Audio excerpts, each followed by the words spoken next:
চলুন আজ ইতিহাসের এক দারুণ রহস্যের গভীরে প্রবেশ করা যাক। সিন্ধু সভ্যতা।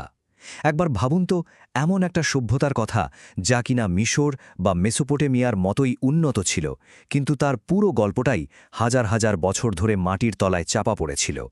আর এটাই হলো সিন্ধু সভ্যতার সবচেয়ে বড় ধাঁধা। ওরা বিশাল সাজানো গোছানো শহর তৈরি করেছিল, কিন্তু এমন কোনো লেখা রেখে যায়নি যা আমরা আজ পর্যন্ত পড়ে উঠতে পেরেছি। তো ওদের আসল গল্পটা কি ছিল? কারা ছিল ওরা? চলুন এই রহস্যটাকেই খুঁজে বের করার চেষ্টা করি। আমাদের এই পুরো যাত্রায় গাইড হিসেবে থাকছে AIMWBCS ক্লাসেসের কিছু অসাধারণ স্টাডি মেটেরিয়াল। তাদের গভীর গবেষণার উপর ভিত্তি করেই আমরা এই হারানো জগতের ছবিটা এক এক করে স্পষ্ট করার চেষ্টা করব। তো হাজার হাজার বছর ধরে এই সভ্যতা কিন্তু একদম লোকচক্ষুর আড়ালে ছিল। কেউ এর অস্তিত্বের কথাই জানত না। তারপর বিংশ শতকে এসে শুরু হলো এক রোমাঞ্চকর পুনরাবিষ্কারের অধ্যায়। একবার ভাবুন তো, আজ থেকে মাত্র ১০০ বছর আগেও এই শহরগুলোর কথা কেউ জানত না। ১৯২০ দশকে যখন হরপ্পা আর মহেঞ্জোদারো খুঁজে পাওয়া গেল, ইতিহাসবিদরা তো একেবারে এই একটা আবিষ্কার ভারতের ইতিহাসকে এক লাফে কয়েক হাজার বছর পিছিয়ে নিয়ে গিয়েছিল। এটা প্রমাণ করে দিল যে মিশর আর মেসোপটেমিয়ার সময় এখানেও আরও একটা মহান সভ্যতা গড়ে উঠেছিল। আচ্ছা, এবার চলুন আমরা একটু গোয়েন্দার মতো করে ধ্বংসাবশেষ থেকে পাওয়া সূত্রগুলো এক এক করে দেখি, বোঝার চেষ্টা করি ওদের দৈনন্দিন জীবনটা ঠিক কেমন ছিল। আর শুরুটা করা যাক ওদের অবিশ্বাস্য নগর পরিকল্পনা দিয়ে। সিন্ধু সভ্যতার শহরগুলো ছিল এক কথায় ইঞ্জিনিয়ারিংয়ের দারুণ নমুনা। রাস্তাগুলো সব নিখুঁত সমকোণে একে অপরকে কাটত, ঠিক যেন একটা দাবার ছক।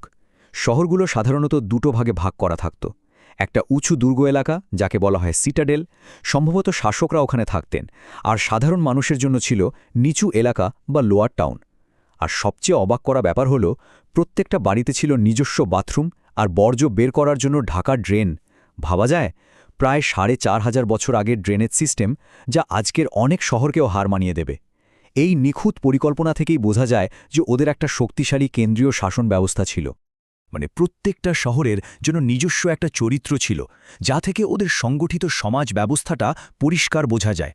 যেমন ধরুন, মহেঞ্জোদারোর বিশাল স্নানাগারটা হয়তো কোনো ধর্মীয় অনুষ্ঠানের জন্য ব্যবহার হতো, আর বড় বড় শস্যাগারগুলো ছিল ওদের অর্থনৈতিক ক্ষমতার প্রতীক। আবার গুজরাটের লোথালে পাওয়া গেছে একটা ডকইয়ার্ড, মানে বন্দর, যা প্রমাণ করে ওরা কত দক্ষ নাবিক ছিল আর দূর দূরান্তে বাণিজ্য করত। আর ধোলাভিয়ার পাথরে কাটা বিশাল জলাধারগুলো, ওগুলো দেখিয়ে দেয় জল সংরক্ষণে ওরা কতটা পারদর্শী ছিল। সবকিছুই একটা অত্যন্ত উন্নত সমাজের দিকেই ইঙ্গিত করে। শহর তো হলো, কিন্তু এই শহরগুলোতে কারা থাকত, কি করত তারা? চলুন এবার ওদের জীবন জীবিকার দিকে একটু নজর দেয়া যাক। আসলে এত বড় বড় শহরগুলো তো আর এমনি চলত না। এর পেছনে ছিল একটা মজবুত অর্থনৈতিক ভিত, আর সেই ভিতটা কি ছিল? কৃষি। সিন্ধু নদের উর্বর জমিতে ওরা গম আর বার্লির মতো ফসল ফলাত। এই বাড়তি ফসল দিয়েই শহরের বিশাল জনসংখ্যার পেট চলত, আর কারিগর বা ব্যবসায়ীরা অন্য কাজে মন দিতে পারত। ওরা কি শুধু চাষবাসই করত? না, একদমই না। তাদের হাতের কাজ দেখলে অবাক হতে হয়। ওরা শুধু কৃষকই ছিল না, ছিল অসাধারণ সব কারিগরও। ওদের শিল্পবোধ ছিল দেখার মতো। শুধু দরকারি জিনিসপত্র নয়, ওরা দারুণ সব শৈল্পিক জিনিসও বানাত। সোনা, রূপো, পুঁতির গয়না থেকে শুরু করে লিপস্টিক আর কাজলের মতো প্রসাধনীও ওরা ব্যবহার করত। আর মহেঞ্জোদারোতে পাওয়া ওই যে বিখ্যাত ব্রোঞ্জের ডান্সিং গার্লের মূর্তিটা, ওটা তো শুধু একটা মূর্তি না, ওটা ৪,৫০০ বছর আগের মেটাল ওয়ার্ক আর শৈল্পিক দক্ষতার একটা জলজন্ত প্রমাণ। আর সবচেয়ে ইন্টারেস্টিং ব্যাপার হলো, ওরা কিন্তু আন্তর্জাতিক বাণিজ্যও করত। এর প্রমাণ কোথায় পাওয়া গেছে জানেন? হাজার হাজার কিলোমিটার দূরে প্রাচীন মেসোপটেমিয়ার পুঁথিতে। সেই পুঁথিতে মেলুহা বলে একটা ধনী জায়গার কথা লেখা আছে। ইতিহাসবিদরা প্রায় নিশ্চিত যে এই মেলুহা আসলে আমাদের সিন্ধু উপত্যকায়। ভাবুন, বিশ্বের প্রথম দুটো মহান সভ্যতার মধ্যে তখন থেকেই বাণিজ্যিক সম্পর্ক ছিল। আচ্ছা, ব্যবসা বাণিজ্য তো বোঝা গেল, কিন্তু তাদের বিশ্বাসটা কেমন ছিল? তারা কি পুজো করত? প্রত্নতত্ত্ব আমাদের কি বলে? ওদের ধর্মীয় বিশ্বাস ছিল মূলত প্রতীক কেন্দ্রিক। প্রচুর মাতৃদেবীর মূর্তি পাওয়া গেছে, যা থেকে মনে করা হয় ওরা উর্বরতার পুজো করত। আবার একটা বিখ্যাত সিলমোহরে যোগাসনে বসা পশুপতি বা শিবের আদিরূপের মতো এক দেবতার ছবি আছে।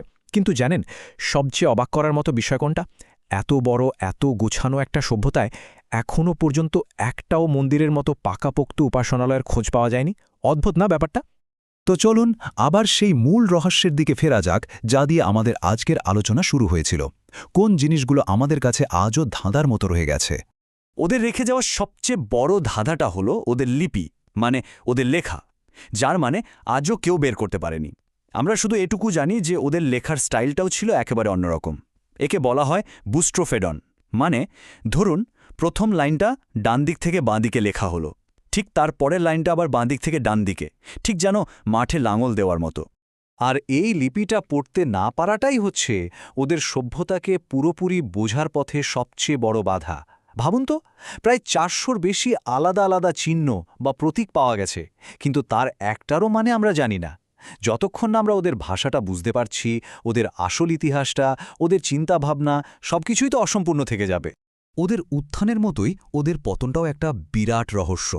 কোনো একটা কারণে হয়তো এই সভ্যতার শেষ হয়নি। আর্য আক্রমণ, জলবায়ু পরিবর্তন, নদীর গতিপথ বদলে যাওয়া, ভয়ঙ্কর বন্যা বা অর্থনৈতিক সংকট, অনেকগুলো কারণ থাকতে পারে। আসল সত্যিটা কি, সেই নিয়ে বিতর্ক আজও চলছে। সিন্ধু সভ্যতা আসলে আমাদের এটাই মনে করিয়ে দেয় যে ইতিহাস মানে শুধু জানা উত্তর নয়, ইতিহাস মানে অনেকগুলো না জানা প্রশ্ন। কে জানে ওদের ওই না পড়া ভাষাটার মধ্যে হয়তো আমাদের নিজেদের শহরীয় সভ্যতার শুরুর এমন কোনো গল্প লুকিয়ে আছে যা আমরা